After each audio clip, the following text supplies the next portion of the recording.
Good morning. So it's early September in our zone 7A. It's been a beautiful September. It's so warm. Things are still blooming. It's actually crazy. You kind of feel the seasonal change in your body and you want to start cleaning up the garden, but things are still very much alive and blooming and many things. So what I do want to do is get some fall planting done. The estimated first frost is coming like first week of October. So I'm a little bit late, but it's just hard. Yeah, it just feels so hard to believe it's going to be then, but of course it probably will be. So anyway, the original job I was going to do would have been great, but I left 2 bags of compost in the back of my truck, which is in the shop. So changing gears, we're going to do yarrow. So I've got 2 different kinds here. Um, the the color is going to be, you're going to get your like more traditional yellows and whites, but this one here is called Flowerburst fruit bowl, and that has like peaches and plums and cherry reds and lots of pastel pinks, and I've seen it around town. It's really beautiful. Yarrow's cool in our area because it grows very well in the heat. It doesn't need a lot of care, allegedly. I'll put that to the test. And I've seen it grown literally right out of the gravel on beside sidewalks and things like that. So, and it can be pretty prolific. So I don't want to put it right in my garden, I don't think. However, we're going to use it at the here in the laneway, which is where I am right now. That's why it looks pretty wild and unkept. So I'm going to try it. I'll show you the area that we're going to put it in, but it is truly gravel, and it's not an area that we really maintain. We just put in a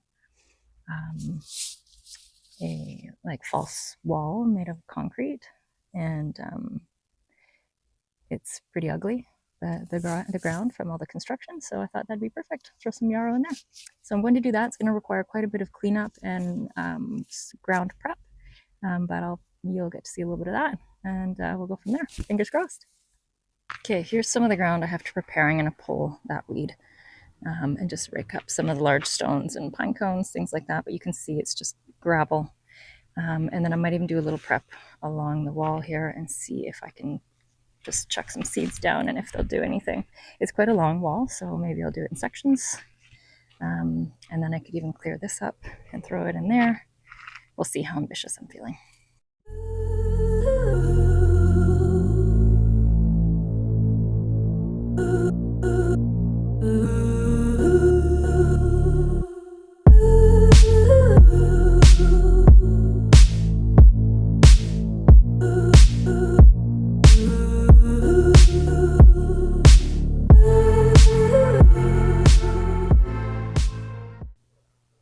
All right, job complete.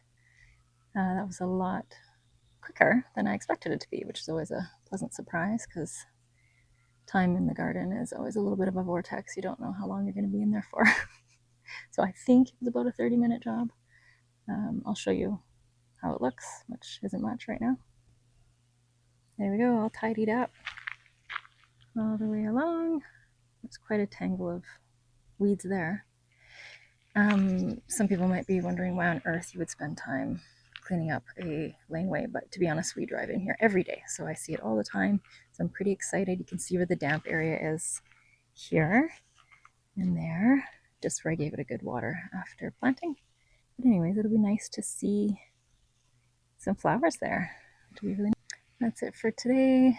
For those of you interested, yarrow in a folk magic use is, due to its really resilient nature, is considered to give the user more strength to endure difficult experiences and even to harness that difficult experience into strengths.